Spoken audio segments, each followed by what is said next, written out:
Good morning. Happy Sunday. We'll start with a live look outside over CSU in Fort Collins right now. Pretty cloudy skies today. We've seen a lot of fog socked in over Denver and over northern Colorado. Today is August 16th. I am Jennifer Meckles. Thank you for joining us. The rain has been on everyone's mind and raining on parades this weekend. It's also been a welcome change from that scorching heat and a real help for our drought conditions that we're dealing with this summer. Let's start with Weather Impact Team Meteorologist Carly Cassidy this morning. Good morning. Good morning. Yeah, we have one more push of that monsoon moisture for this morning. Then we'll switch up that weather pattern and dry things out as we go into our upcoming week. Also from that monsoon moisture, have some patchy fog. So it depends where you are, how much of this fog you are waking up to. We've seen it kind of lift up a little bit. Now we're starting to see a little bit more of that sink back in. 63 degrees across the metro area, but there's that humidity, 87%, and you can really, of course, see it and feel it as you're stepping outside. Again, most of that fog is around the metro area, a little bit there off towards the north. We were taking a look at Fort Collins down to 5 miles and then down to the south Monument Hill. That's making some improvement earlier down to less than half of a mile and now at 4. So rest of us really not seeing too many issues. Just be careful and take it easy as you are headed out.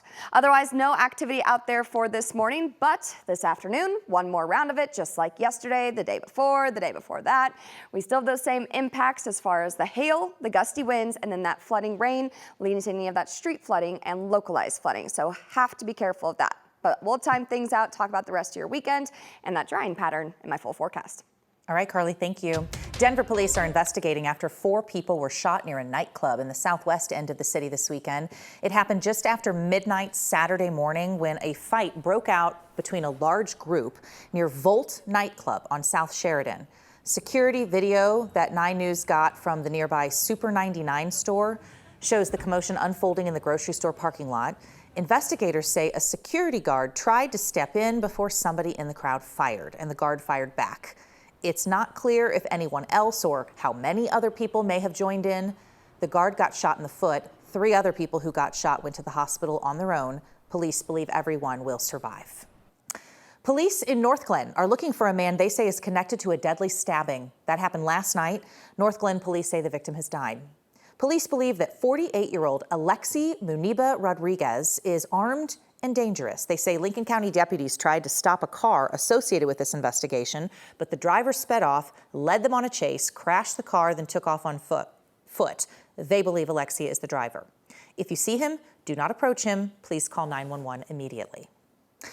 There's now an investigation about a drowning at 11 Mile Reservoir, about an hour west of Colorado Springs. Colorado Parks and Wildlife says they responded on Friday after 2 men were sharing a paddleboard and fell off into the water. One was rescued by a Good Samaritan. CPW searched for the other man for nearly 7 hours, eventually finding his body using sonar.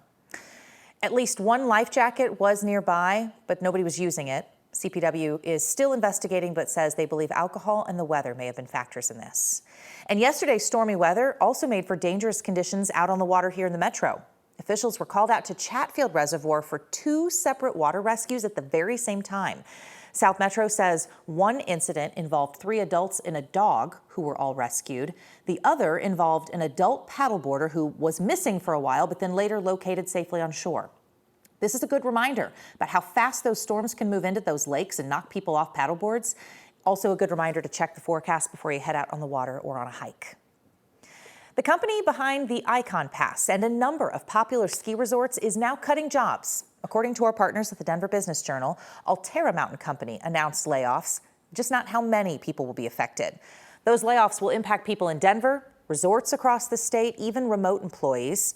The company has really seen a lot of changes this year, and it might also be moving its headquarters at some point. Alterra is also operating without a CEO right now after former chief executive Jared Smith stepped down at the end of ski season.